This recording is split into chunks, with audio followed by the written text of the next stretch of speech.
дошли в новото ми видео. Аз съм Христо и се радвам да ви видя тук. Намираме се в град Пловдив, комплекс Авангард, боксовата им зала. Доста интересна и готина. Останете с видеото, за да видите каква тренировка по бокс съм ви приготвил днес.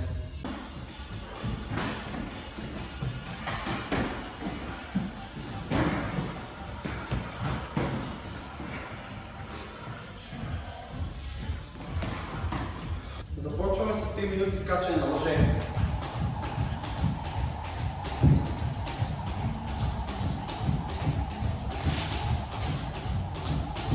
Време е за рунд номер 2 на бързата клюша. Почваме да разцепваме продължение на 3 минути. Движение.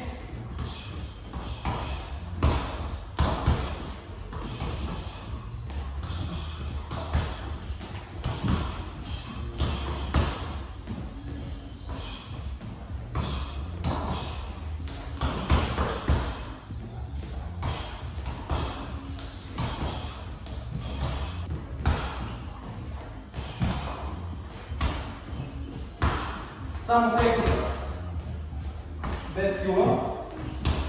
Предполагам за повечето от вас това упражнение е трудно и точно това му е интересното. На мен също му е една идея по-трудно да го изпълнявам, да нацелвам в правилния период топката, но точно за това и по тази причина това упражнение е полезно, защото по този начин си упражняваме дистанцията и най-вече тайминга.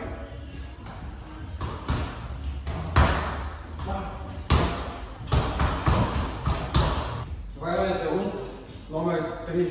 Ако в залата има бърза куша, отивате при нея и понеже на всички почти това ще е нещо много и трудно за вас, както и за мен, точно сега е момента да почваме да се учим да работим точно и на този уред. Бавно, с едната ръка, ако не можете по-бързо.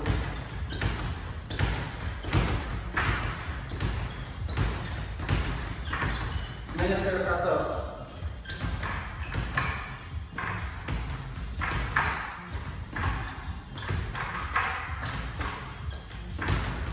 Аз също не съм правил това упражнение до сега, изключително много е за мен. Трудно е. Затова е важно да опитваме нови неща и да излизаме извън своята зона на комфорт. И няма такова нещо като излагация. Защото ако никога не пробвате, няма да знаете, няма да можете и няма да се научите. Затова опитвате, отделяте време и желание и с практиката нещата ще се получат. Дори да имате 1% прогрес, важното е, че имате 1%, защото всеки ден, ако учите нещо ново, дори ето толкова, в перспектива и в дълъг период от време напред, вие ще сте постигнали адски много. Всеки ден малко по малко, стъпка по стъпка.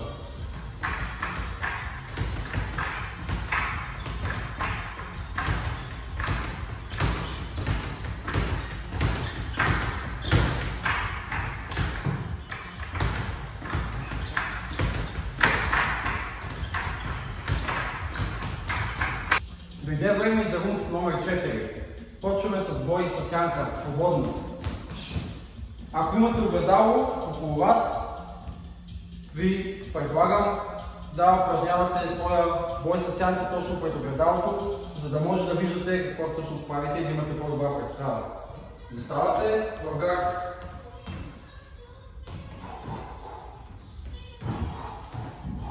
Назад.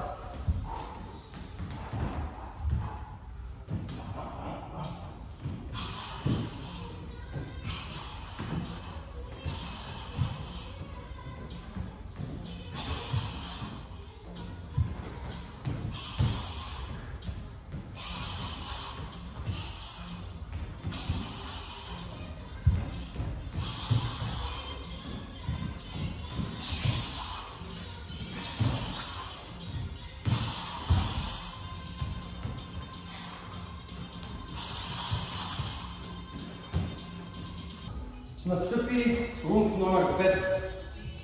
Преди да сложите своите бинтове, ако в залата има чувал, който не е мега твърд, ще упражним удари на него, за да може да заздравим своя юмрук,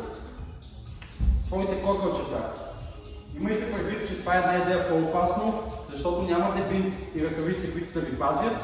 Затова маркирате по-леки удари, повече движение. Просто това е нещо интересно, за да може да си разнообразим тренировката и да имаме по-здрави кокълчета. Като със сигурност не се сидете. По-леки и хитри удари. Движение.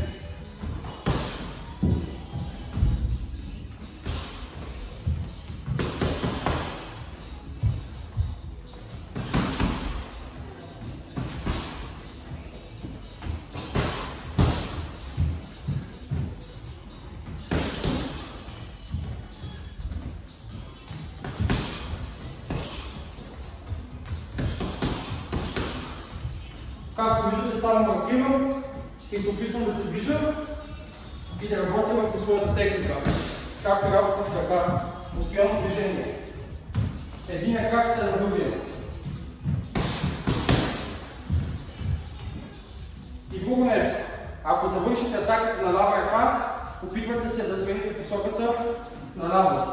Ако завършите на дясна ръка, сменете посоката на дясна с сайд степ.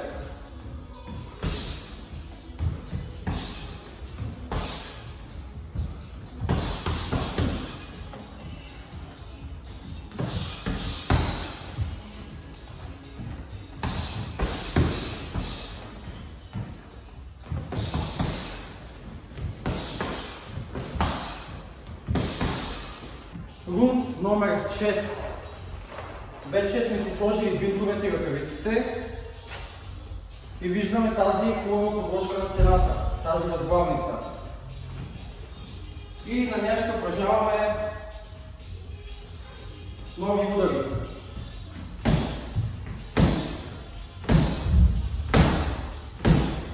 Почваме с крушета, ляво круше, 10.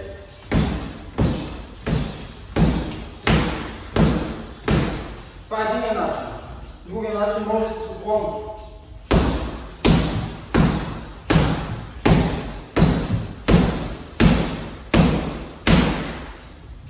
Продължаваме с дясно круше.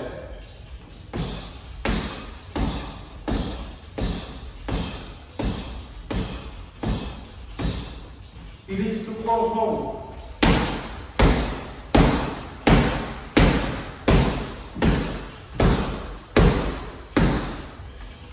Така, този рунд ще е 3 минути. Продължаваме с прави удари. Да разпуснем ръцете. Сега е време за пъркът.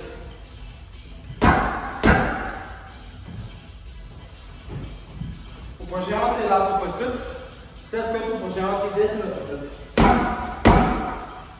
След което продължавате и правите отклон на ляво, ляво пъркът, отново отклон, ляво круше.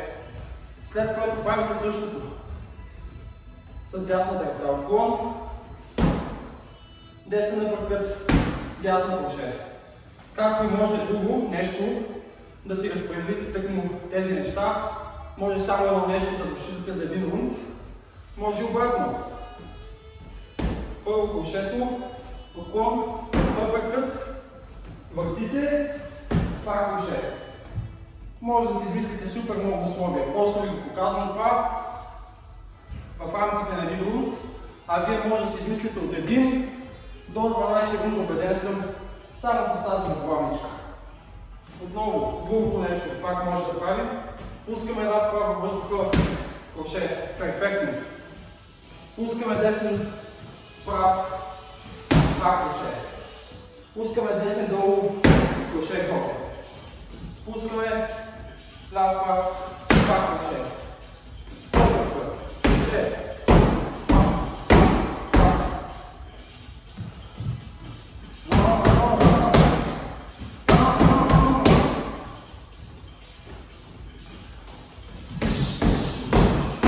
Време за рунд номер 7 на този чувал. Свободна игра, обаче имаме акцент прави удари. Пускате всякакви удари и основно прави удари и гледате да завършвате именно на прави удар. Отново е условие, което е по-интересно. Сега ще покажа. Играйте кроше 10, прав, ляво кроше. Завършвам на прав удар. Кроше прав. Свободно, но завършваме на прав удар.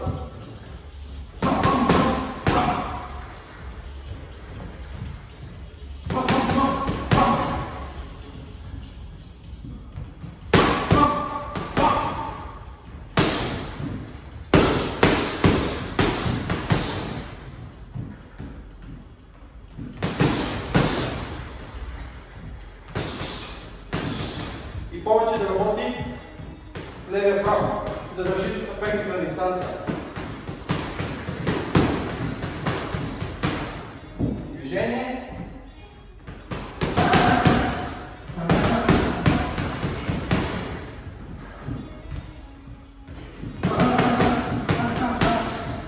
Това е за рунд номер 8. Отново играете свободно, но искам да акцентирате както умствено, така и на практика на въпрекътите. Независимо дали в брадата или в тялото. Играйте свободно, но задължително пласирате въпрекъти, акцентирайте на тях.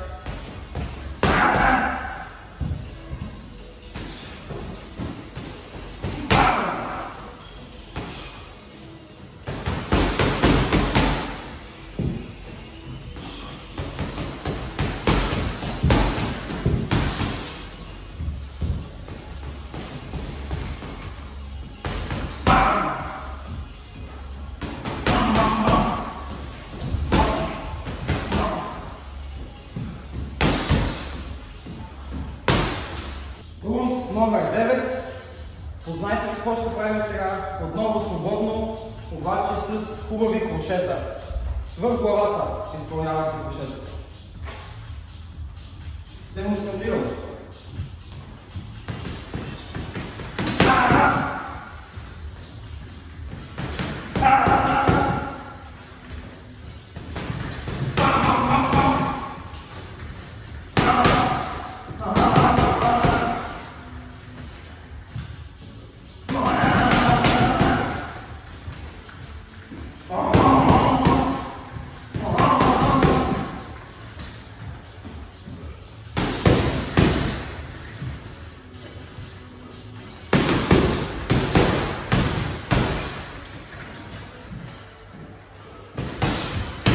Сега е време за рунд номер 10.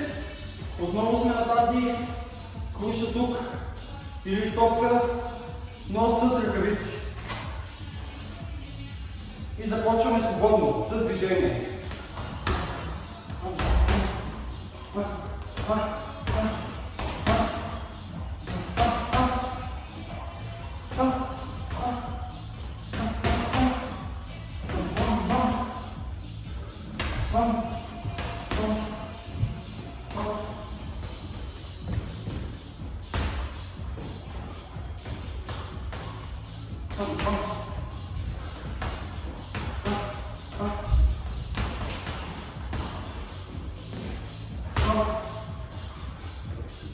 Работа с краката, с кръста, ръцете също изпълваме, без сила, само матираме.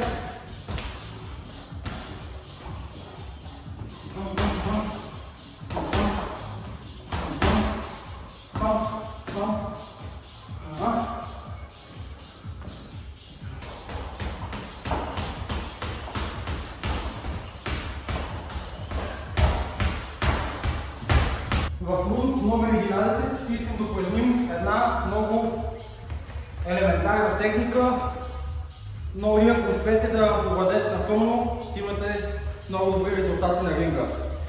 Елементарна, но също време не е толкова лесна за правилно и перфектно изпълнение. А именно, заставаме на двойна двойка, с краш разбирам ляв прав удар, излизаме и се връщаме за ляв десен. 3 минути само това.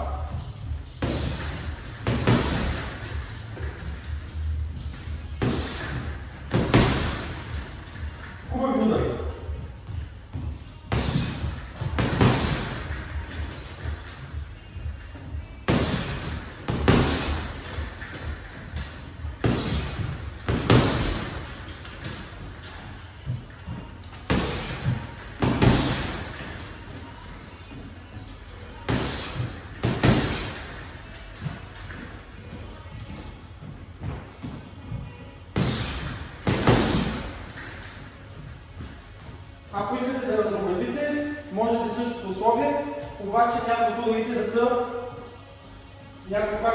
са долу в това. Примерно.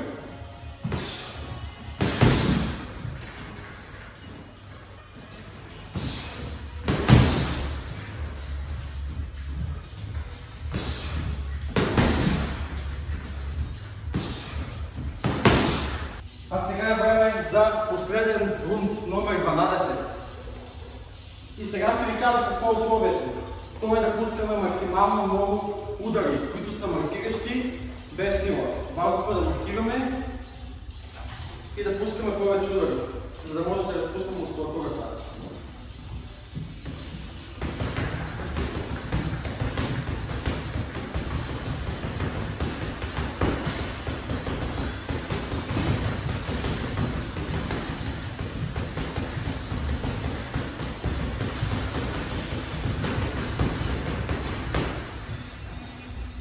Отново не пренебрегваме движението с краката. Въпросът е, че не пускаме силни удари, а само може да се пускаме.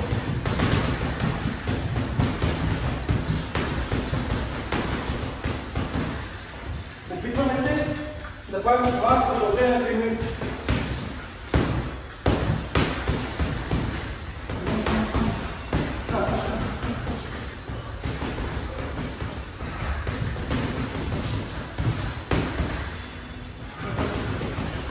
Надявам се тренировката да ви е харесала. Харесвайте този клип, оставете коментар отдолу, абонирайте се за канала с камбанка, споделете се с приятели и до скоро!